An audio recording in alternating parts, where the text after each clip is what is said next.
So hi guys, welcome sa aking channel, it's your boy JRP. So ngayong araw dumating na ang ating bagong lavalier. So itong ating lavalier ay nabili natin sa Lazada ng 190 pesos.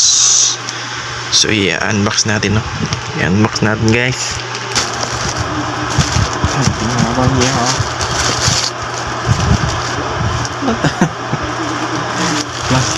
Plastic. Brad.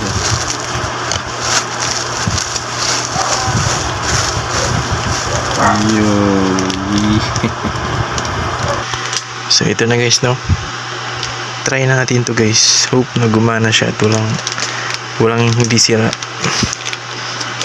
Dapat talaga hindi ito sira kasi bagong bago to para pag naka-vlog ako, papakita ko na ang mukha ko, hindi na ganito na i-ano ko yung bibig ko sa cellphone ko kasi wala kasi akong mic kaya minsan ganito ako mag-vlog ganyan kasi kung iharap ko wala akong mic, ang layo ng ang hina ng boses ko, tapos hindi masyadong maintindihan yung boses ko, kaya bumili akong ganito para kahit naka front cam ako, malakas pa rin ang boses ko.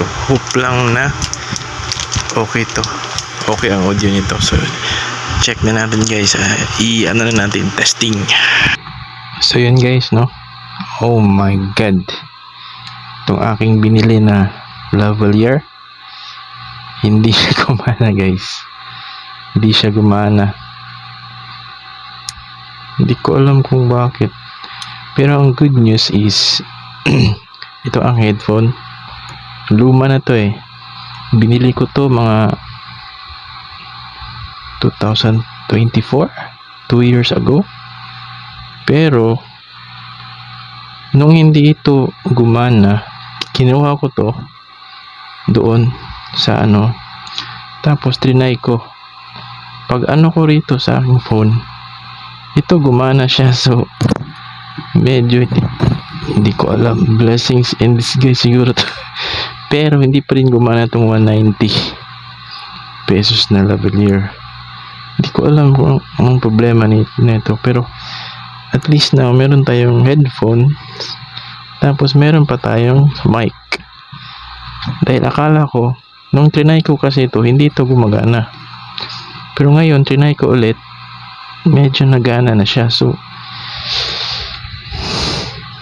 baka ito na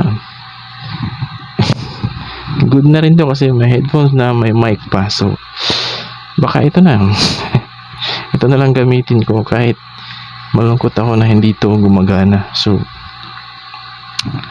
yun talaga. Okay na rin, may headphone tayo, may mic tayo. So yun na lang guys, let's see on the bright side of things. So ito na ang aking official mic, ang aking mga vlogs. So yun lang guys, so next video ulit.